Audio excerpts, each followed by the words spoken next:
Did Cory Hardrict just respond to the ex-neighbor who's been popping up on YouTube this week? Someone allegedly from Cory Hardrict's past decided to speak on things that may have happened over 20 years ago.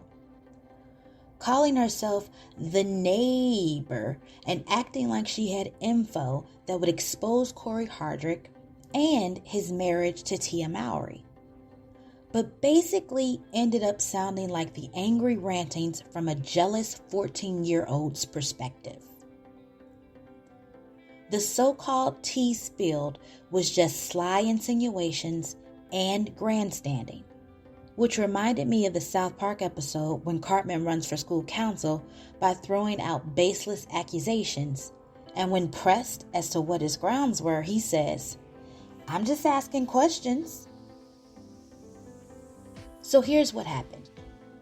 On Sunday, October 9th, YouTuber Storm Monroe did a quick live announcing that he had a pre-recorded interview from someone claiming they were Cory Hardrict's neighbor in the late 90s. He said that it was old tea, but interesting. So most people were thinking it might shed some light on what the heck happened in a marriage that most thought was going to last. Yeah, I know, not really our business, but if you're watching this, then... Anyway, Storm said he would be live streaming the interview later that evening, but instead came back a few hours later with a live saying that Cory Hardrict had allegedly shut down his exclusive interview by DMing him twice on his IG with one word: lawsuit. So of course, Storm had to check out the legalities of publishing the interview. He came back a few days later on Wednesday, saying that the lawyer gave him the go-ahead, but YouTube was not approving his ads. So he decided to offer the video on another platform behind a paywall of $5.99. But it wouldn't be available until Friday.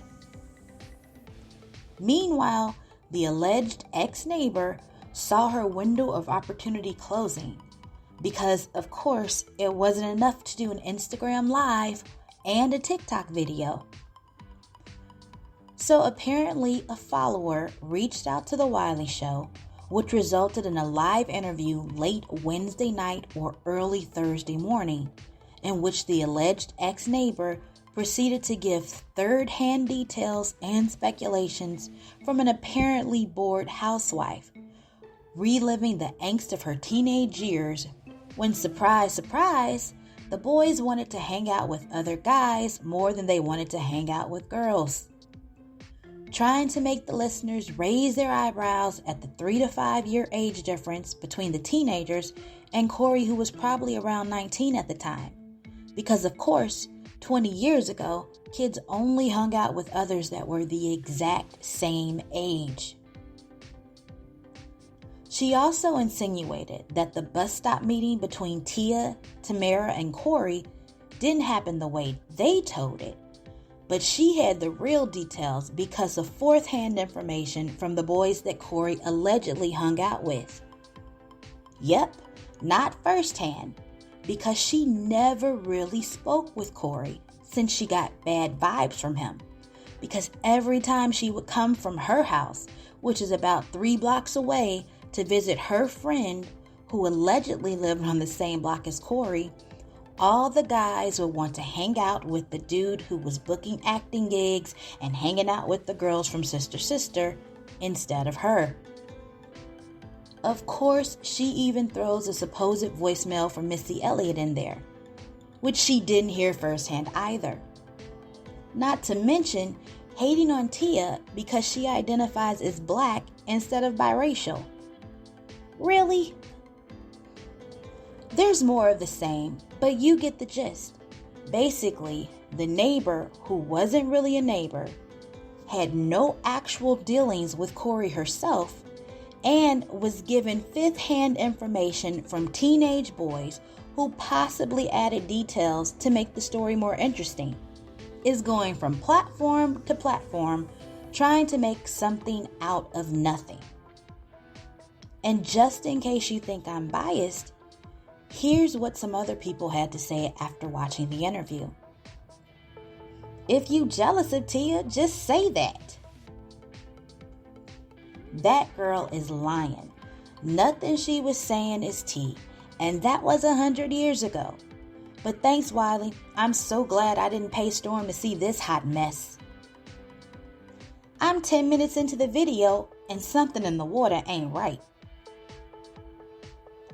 She danced around every real question. She sounds like she's angry about Tia and Cory's relationship. Why does she care so much? This interview is based off a 20-year-old version of Cory. Like, what did we exactly learn here today? The only thing missing from this was her doing this interview from her window in her robe and rollers in her hair and saying, I ain't one to gossip, so you ain't heard that from me. No, you haven't. But if it was nothing, why was Cory allegedly threatening a lawsuit? Well, according to the Wiley Show interview, she thinks it's because Cory might have thought it was another neighbor who might have had an altercation in a club with Cory, similar to the Tory Lanez August Alsina incident, which possibly resulted in a gag order against this other neighbor. But could Cory possibly have been trying to protect his wife? Because when Storm first went live to hype up his exclusive, he said that once people heard the interview, they might think differently about Tia. Is Cory finally making public moves to win Tia back? If so, I'm all for it. And based on this interview that he did back in the day, he knows exactly what moves you still got to make. hold your wife's hand, you still got to give him a kiss, open doors, still be a gentleman, that gangster stuff is cool too, but no, I mean, not really cool, but don't be afraid to be vulnerable and show like the humanity, and that's still a man, Yeah. Tell somebody, just tell you love her, it's okay, look in the eyes. Just be honest, Just be you don't have to hide that. emotional. Women love that. Yes, we do. And be great listeners, you got to listen. Does anyone else hope he's really trying to win Tia back? Geez, even Robin Thicke put on a public show like he was trying to get Paula Patton back. Make her feel like she's the only one for you privately as well as publicly. Doesn't she at least deserve the effort? Anyway, Cory must have heard about the interviews this week because on Thursday afternoon, he posted on Twitter, "No weapon. God is the greatest." Almost like he was saying, whatever you trying to do won't work. God is greater than any plot, scheme, or setup you can devise, and he's covering me and my family.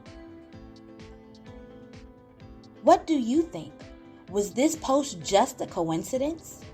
Is Cory hoping to get his family back together? If you think a 20-plus year relationship and a 14-year marriage deserve the effort, drop Cory some tips on how to win Tia back in the comments. Remember to like and subscribe for more. Thanks for watching. Have fun today.